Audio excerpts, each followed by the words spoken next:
Раскрасим фон голубым цветом. Следующий листик раскрасим разными оттенками зеленого.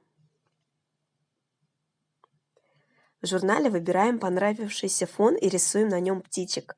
Затем вырезаем. На фон наклеиваем ствол березы, подрисовываем ветви.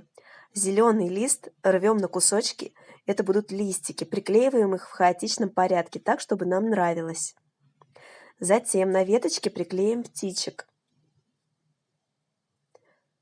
У меня для березы был вырезан кусочек из книги. Клеим, клеим, клеим, чтобы нам нравилось. Мне понравилось все. Птички. Затем птичкам дорисовывала лапки. Кто-то у меня пел, кому-то хохолочек дорисовала.